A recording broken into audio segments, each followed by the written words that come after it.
Welcome to the Jack Westin MCAT Podcast with your host, Phil Hawkins. And Azaii Calderon Muñiz.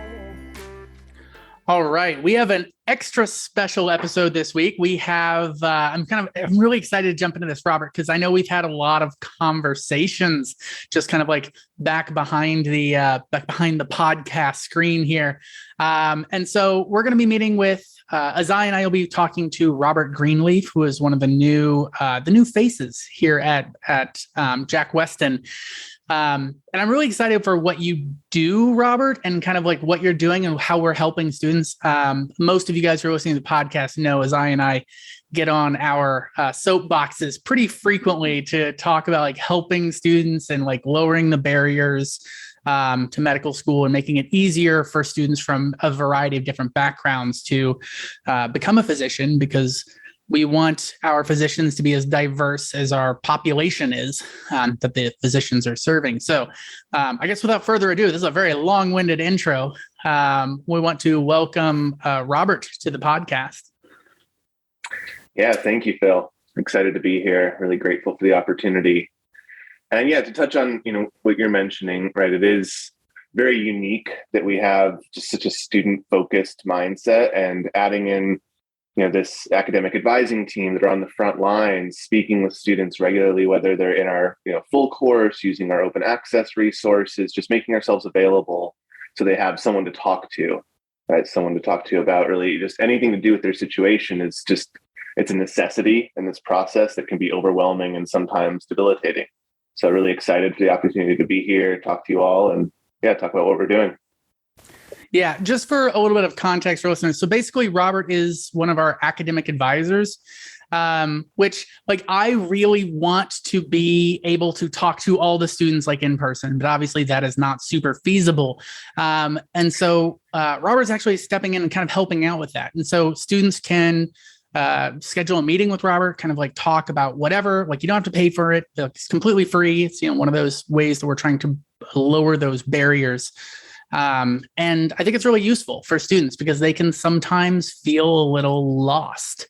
I know, Robert, we were talking a little bit ago about kind of like Reddit and how, and like different, like social medias and how that can kind of create this like anxiety with students where they're not seeing the whole picture.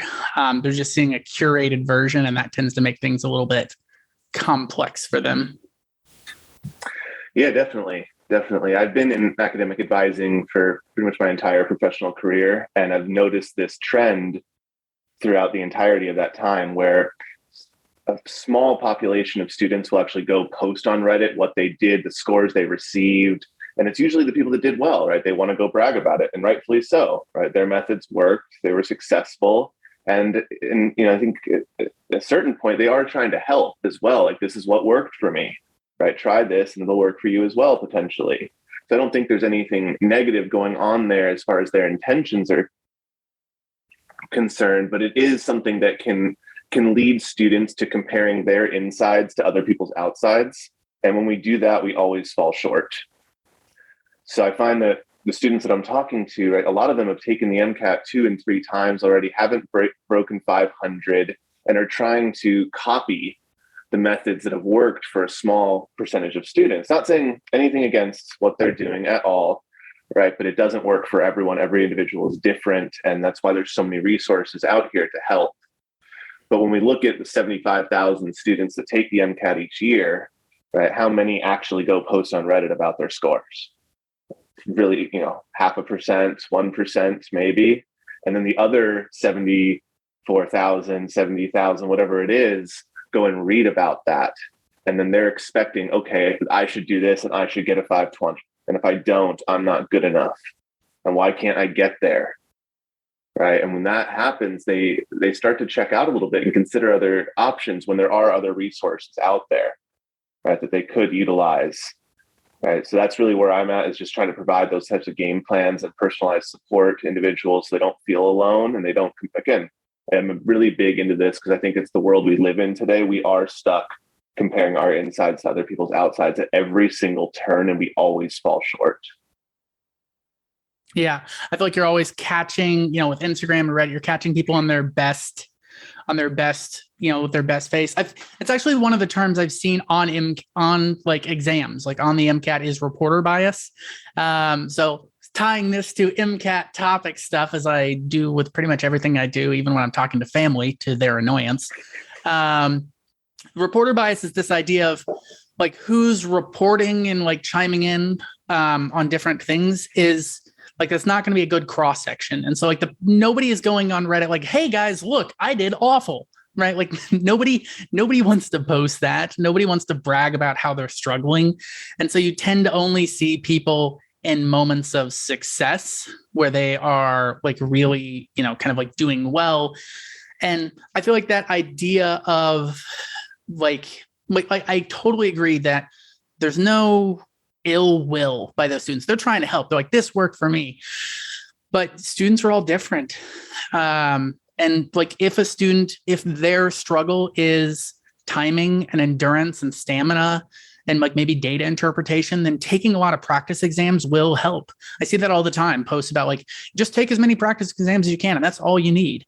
And like that might be true for some students, but if your problems are content areas or your problems are math skills, then spending like 8 hours reading passages is not going to help you learn that content. It's not going to help you develop those math skills. It's not going to help you with, those little like nuanced pieces if you don't have the fundamental foundations there. And so some of that advice that comes from like not just students, but just in general, a lot of the advice that you come across, I feel like doesn't apply to everyone. And that's also just, I feel like, the real world overall. Like how do you become a successful person, right? Like I am well suited for certain things, but I'm not suited for others, because I am like my best friend Joe, which I talk about a lot, is a pathologist. And he just talks about like, if I have to see a patient, they're going to be grumpy and I'm going to be grumpy. Like everyone's going to have a bad time. I just want to be in the basement with my slides and doing autopsies, just trying to find out what made people sick. And like, that's something that I would really struggle with, because I want to talk to people. I want to kind of like do that sort of thing. And so the stuff that makes for like a successful career for one person is different from another. And like what makes you successful and like helps you do well on a test for one person might be different for another. And just trying to figure that out, I feel like can be a huge challenge in and of itself, just trying to figure out like what it is that I need, instead of just assuming that everyone's all the same and this worked for them, so that's what I got to do. Yeah. And kind of along those lines of what you might see on social media, sometimes, these posts are tied to suggestions, right? And sometimes they're venting posts. And so you kind of get one of two very intense flavors. And with those, what I have personally seen when I've hopped on in the past was sometimes people are just very negative about the entire thing, right? And sometimes they are negative, but then it's against a backdrop of having been doing really well. So saying, oh, like I felt like I did really poorly on this, like, waiting a month to see what my score is. But then they are posting all of these, really great practice scores. And so that can also put someone in a very negative headspace, because now you're saying, okay, well, this person who was previously doing well now thinks they did awful, and there's no context attached to it, right? Or you're not seeing, like you guys were talking about, the behind the scenes every day. You weren't seeing what exactly they were doing. So you can either have, well-meaning, and not that it's all or nothing, but you can have well-meaning advice that doesn't apply to you. You can also have this venting space without context. And now it changes kind of where you're at emotionally, which affects your studying, as we have talked about many times here. But then you don't have anything to act on. And so having the flexibility to understand and actually be able to act on what you need as an individual is probably one of the most important things that you can do or get a hold of for studying for the MCAT. Really, that personalization is really key. Yeah, you're smiling. I'm so excited. I'm just thinking of all the things that like you're absolutely right on there. Like the reporter bias isn't just like people who do great. It's also people who are angry, right? Like there's like, I did this and it was stupid and useless and I hate it. And like what's what's difficult is very often you have both of those people, the really angry people that say this whole thing is stupid, and these people are saying like, just do this one thing. And very often it's the same thing. And it's, once again, it's not that either of them are wrong. Like for this person, it didn't work. And for this person, it did. And that's just because, once again, people are different. I also think about that with like if you go look at this, like the star rating on stuff on Amazon, like there's so few 3s that are rated there. Like everything is either 1 star or 5 star, because if you just felt like meh, like you don't really feel super excited to go post about it and review it. But like if you ordered something and it showed up broken in pieces, I'm gonna report about it. Like if I bought something and it like completely revolutionized my life and it's great, then I'm going to post about it. And so like what's weird is that you only see like a part of the picture. And this has to do with like just data reporting overall. It's the nerd in me coming out of like the numbers and the data and like that sort of stuff, and just kind of understanding this tendency of people. And so if you're trying to figure out what you need to do and you're just looking at those, big picture stuff, you're never getting like the full picture, which is what it's something that's sometimes a struggle. As I don't know if this happens to you very often, but like all the time I have students coming saying like, what should I be doing? And I'm like, well, it depends on who you are and like what's going on. My default answer is like, how well do you know amino acids? Because that's like insanely high yields. But like what is best for a student should be different based on the student. And I think, Robert, that's where you come in a lot. It's like having these conversations with students, like doing these deep dives and trying to understand where's a student at, what do they need, and just kind of like trying to give some advice, getting some context, trying to understand the bigger picture, rather than like somebody who reports like, these are my scores, what do I need to do? And there's some information you can glean from that. Don't get me wrong. Like if you're scoring a 121 in cars and a 130 and everything else, you need to work on cars. But like if somebody's like really struggling in Chem Phys, like it might be a content thing, it might be data interpretation thing, it might be a math thing. And so you have to figure out exactly what's going on with that, kind of a deeper dive. And that's harder to do. You can't do that just from like a score, right? Somebody gives a report, because you need to know the student a little bit better and be able to give some better advice. Yeah, I think that's where we do such an amazing job with our open access resources, actually providing that full science diagnostic that students can go take. And that is something that I ask them to do quite a bit, because it allows me to see, okay, is this a content issue, right? Or is this how are we taking the exam? And it really does depend. If someone has serious content gaps and their score is really low, then they probably need a comprehensive program to help support them, right? That focuses on a mixture of content as well as test taking strategy. And to your point, if someone is 128 plus in the sciences and has a 123 in cars, they need a cars specific tutor, right? So it really is, depending on where you're at and what your situation is, the resources you need and the support you need is vastly different from student to student. Yeah. Go ahead, Azaii.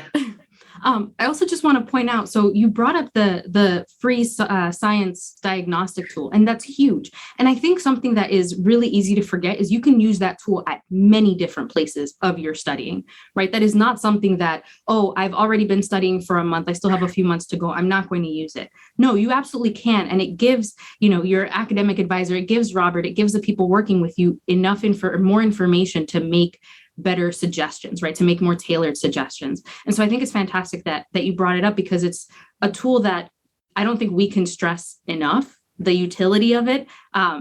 It's, you could go right now and you could pause this video. I would not suggest doing that, but you could theoretically pause this video, go do it, come back, find out how to get in touch with Robert, and then do that, right? Please finish watching this first. Yeah. But there's so many resources on the Jack Westin website that are free. We also have resources that, you can opt into and purchase, but all of it is still tailored and centered around you as an individual.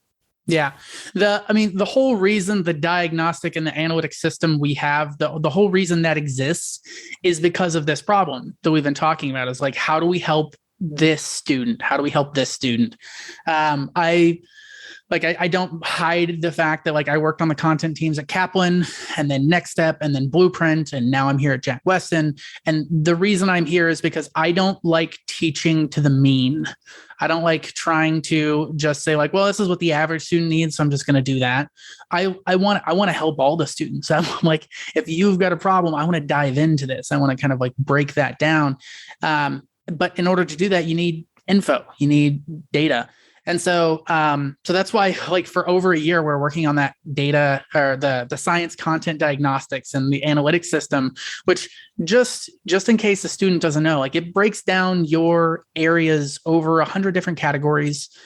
It'll show you like, even if biochem is your strongest area, maybe you like specifically need some help in just enzymatics, right? Maybe there's just one area there. And so being able to break this into like tons of different categories helps you realize like, I thought I was just bad at physics, but really it's just like the Newtonian physics and torque and magnets. And like, those are really the only three things. And so if I spent all weekend just covering those materials, all of a sudden I'm not weak in physics anymore. Like it might be my strongest area, but you need that data, right? And I think that that's something, this like feelings exist. I'm not going to say that feelings don't exist or shouldn't exist or are not important, but I feel like, at least for me, I distrust feelings because they're feelings and they're not data. And like, I'm definitely a science nerd at heart.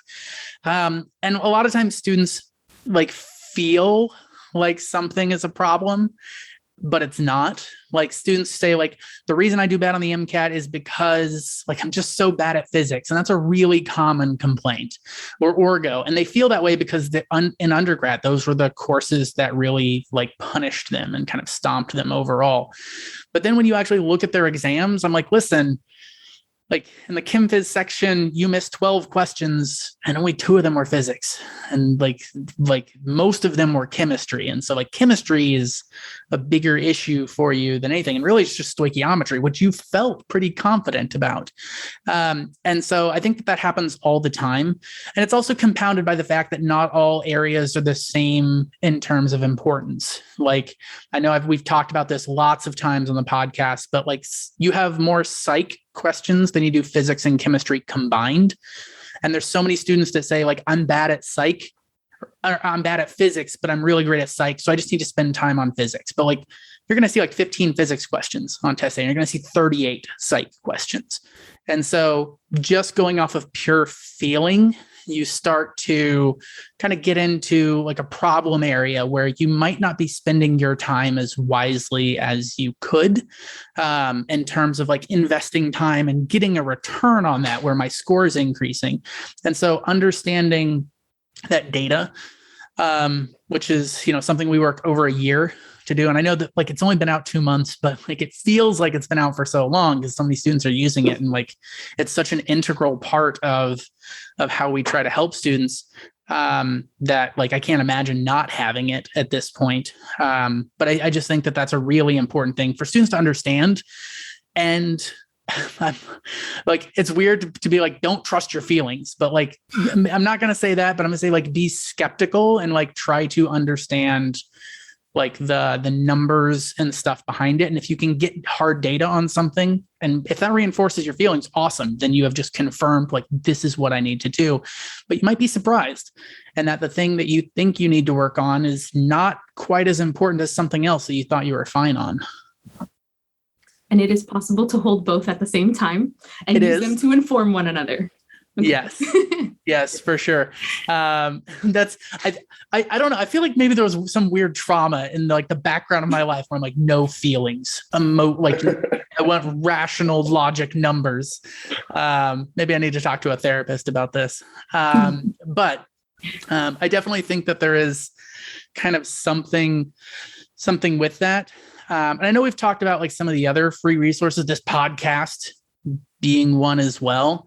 But there's also the Chrome extension. And Azaii, I know you've done a whole lot of stuff with the Chrome extension. You've been one of the biggest players in helping to kind of build that. So I don't know if you want to sing its praises or talk about that, because I think that this is kind of like MCAT season. And I think the number of students who are using it is increasing very drastically right now, and probably should be because so many students are using AMC stuff. So the idea, just I think a little bit of background as to why it was created in the first place, because some people might be saying, well, the AMC, like they have solutions, right? We saw them and we decided that we don't think they were enough. And so we wanted to make sure that, again, across the board, we are providing you guys the absolute best material and the broadest breadth of useful material. And so we thought that giving you guys a perhaps clearer understanding of why certain answers were incorrect, why others were correct, providing some content in integrating that into your studying and review of questions would be important. And so essentially the Chrome extension is just something that you can add onto your already purchased AMC portal and material. And it will, after you've tested, it will give you the AMC's breakdown, but then it will also give you our breakdown. And so we've had a team of people go through, and essentially we're just walking through why different, working through the different answers, the solutions.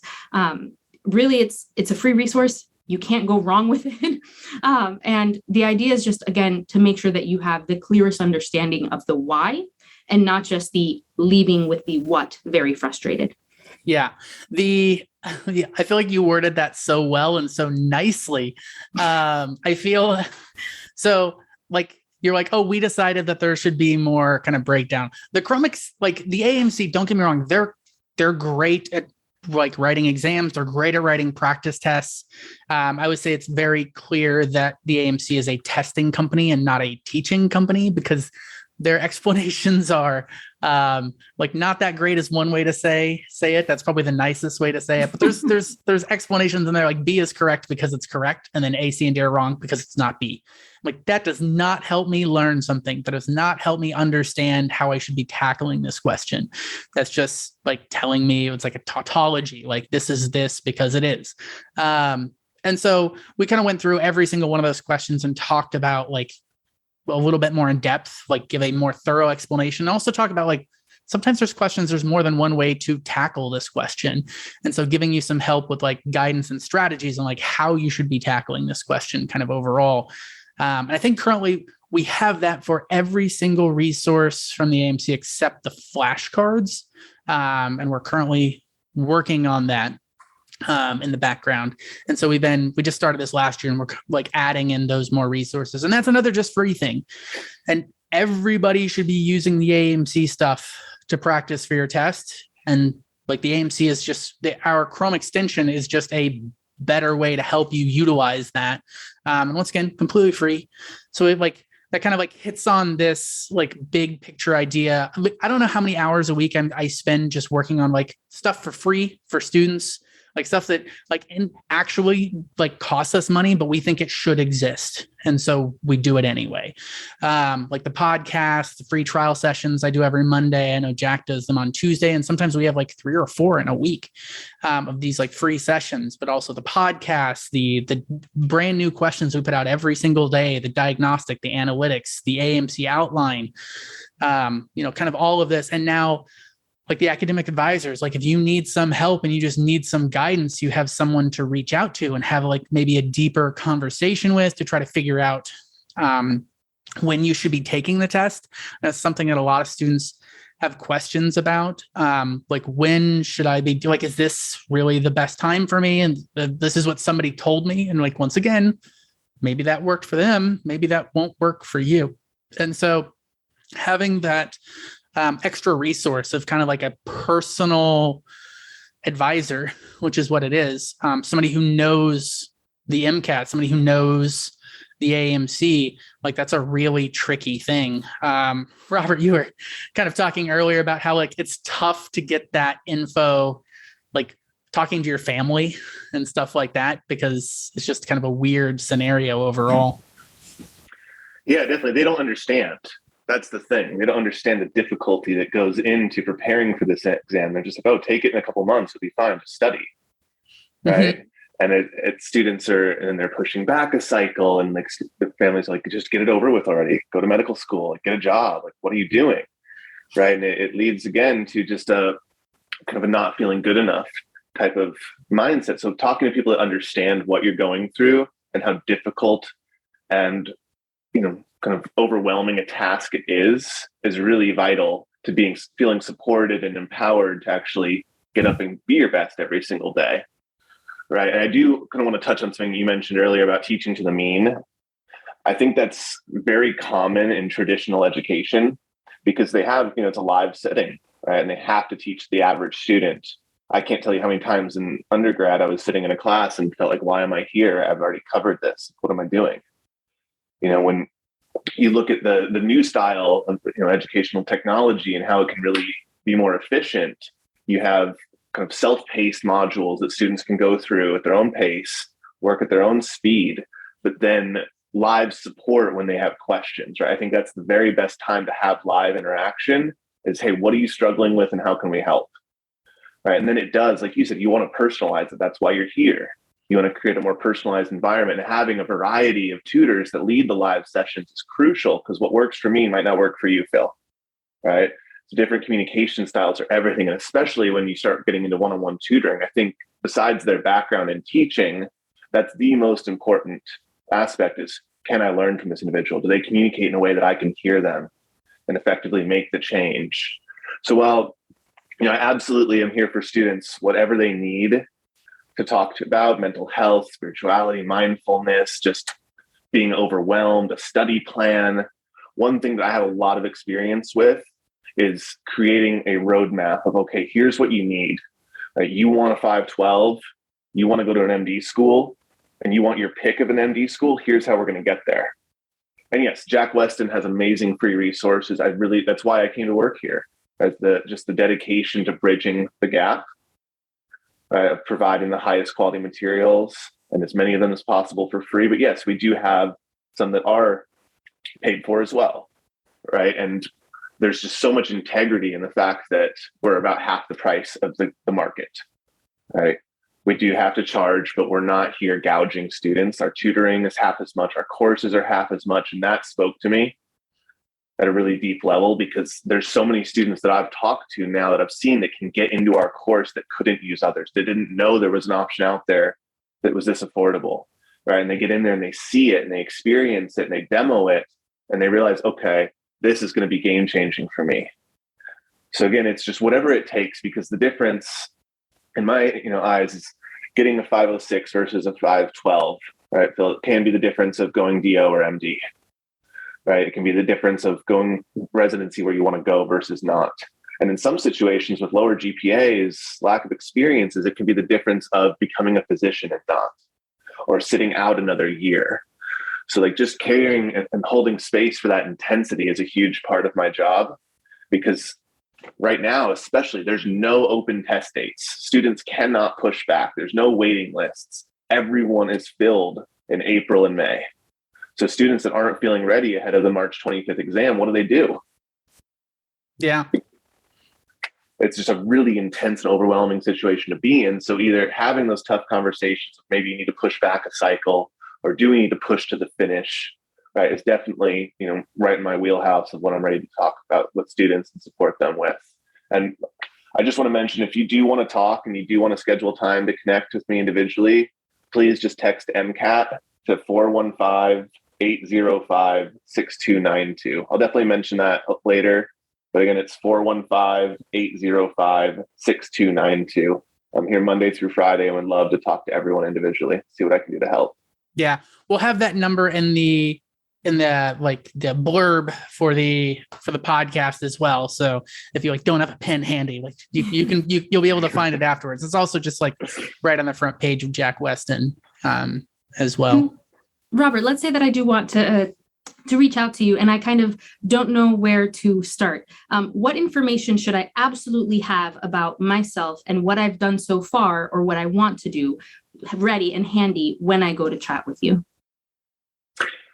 Yeah, great question. Honestly, that's as silly as it sounds, like your hopes and dreams, right? That's it. That's all we really need to get started is, okay, what do you want? What are you willing to do anything to get? Is all we need for a jumping off place.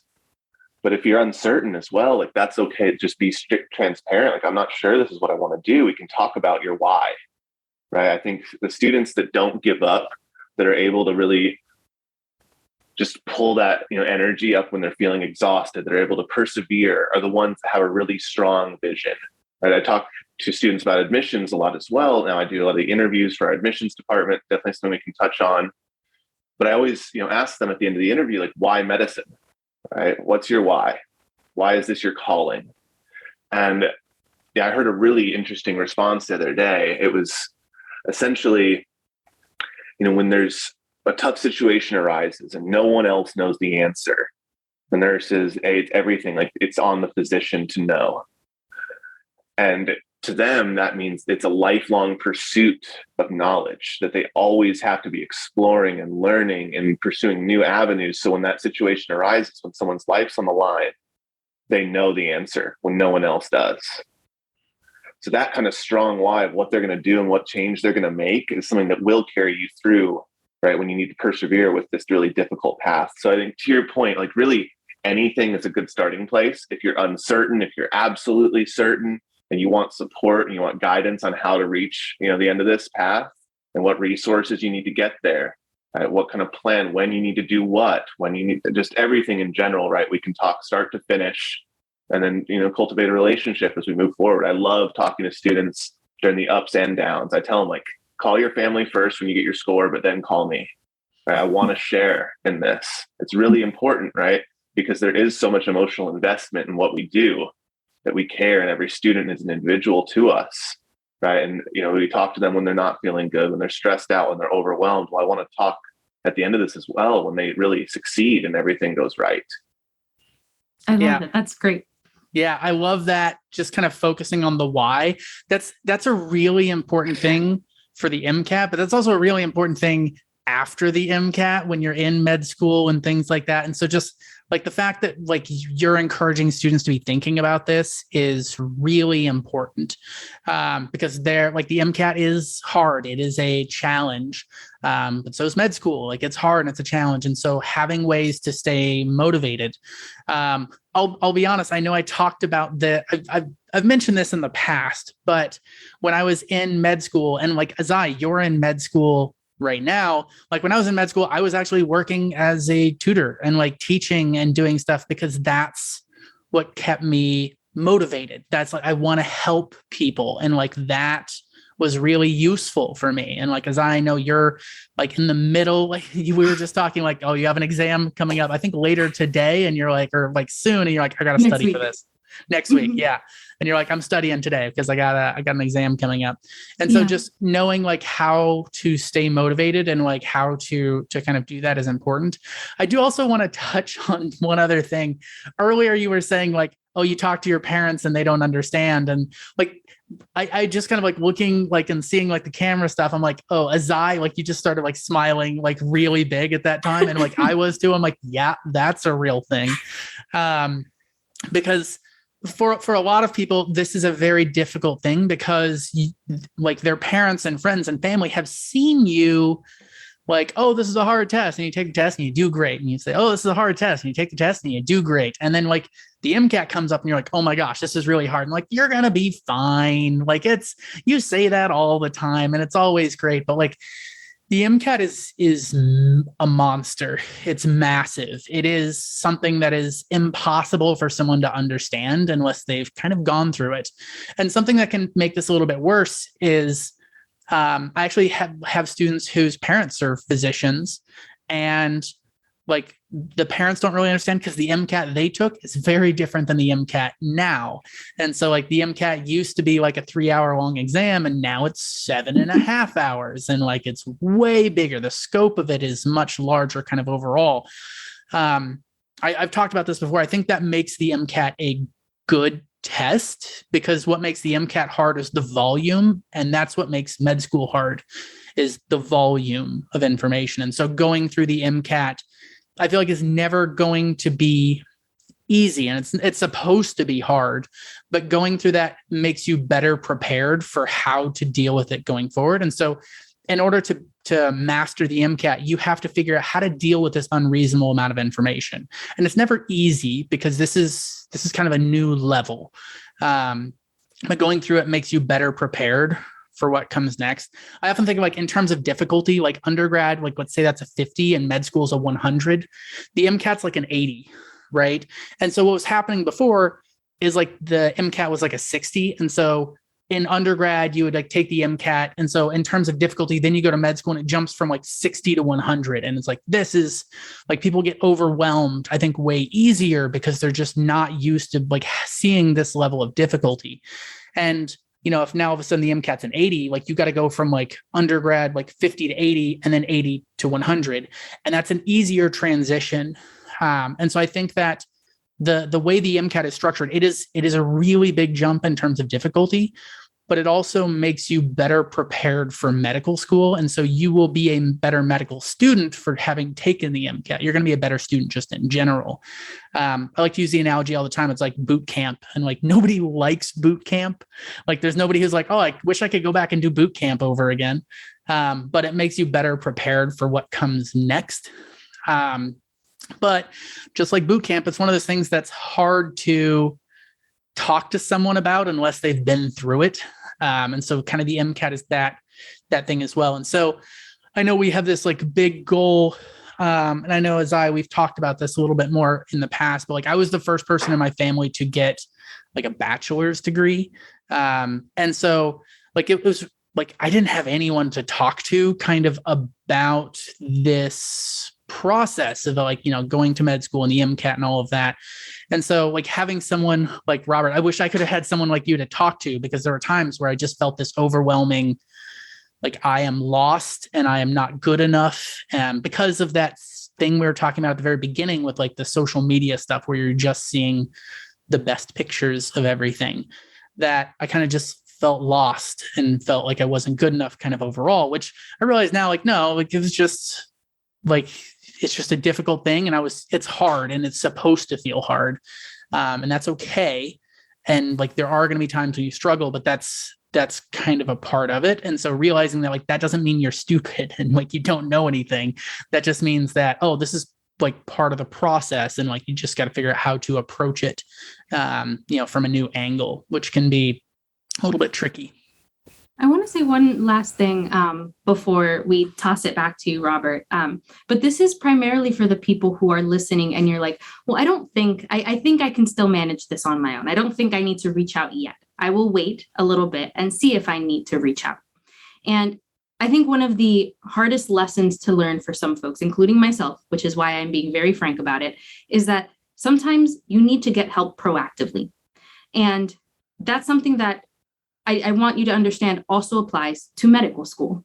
You are taking the MCAT with the hope of becoming a doctor. You will have to go through medical school at some point to do that.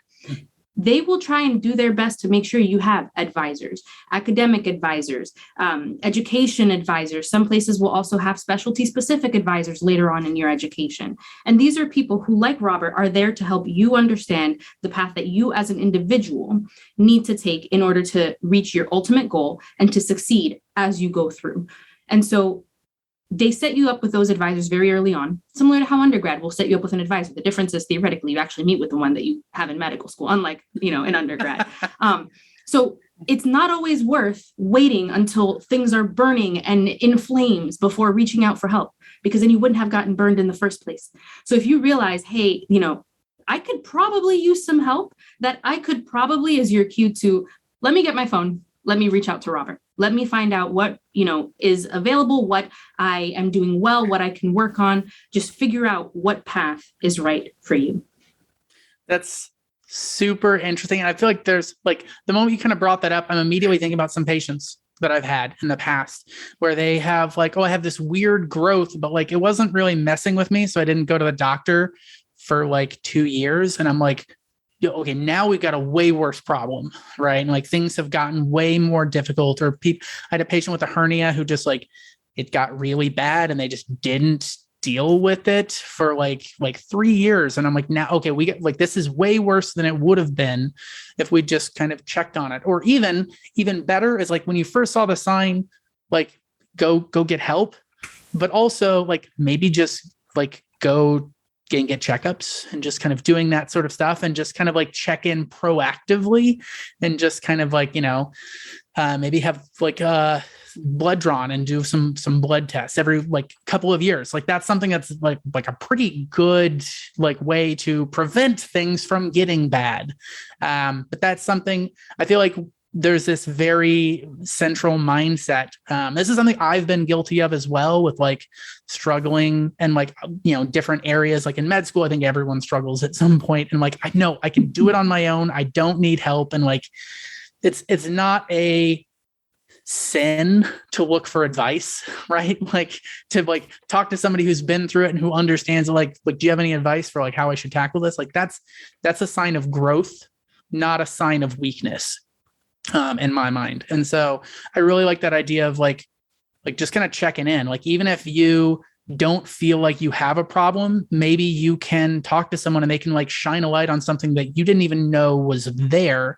And like, oh, I should focus a little bit more on this. And like, here's something that I can do to increase my score quickly, versus before it would have taken me way longer to do that, because now I understand it a little bit better. And it's hard to find those people that understand kind of the process overall. And that's why we're so excited to have like Robert. Something that I've been wanting to get that one-on-one like help for students for a long time. That's kind of like the perfect system, is somebody who knows how this system works and can offer some advice. Yeah. Thank you so much again, Robert, for joining us. Any last thoughts or the reminding students the best way to reach you? Yeah, absolutely. Absolutely. I just wanted to kind of touch on what you all were talking about there. Like twice this month, I've had students contact me within 10 days of their exam, desperate for CARS help. Right. Mm-hmm. And both times it was, I've been doing this for 3 months and I haven't improved and I don't know what to do. And like in the current world where there are no other exam dates for the 22-23 cycle, what are they left with? Right. Mm-hmm. Not a good situation. So if anyone's struggling, I would really encourage you to reach out sooner rather than later, because if we have, the more time, the better, the easier it is for us to develop a plan to help.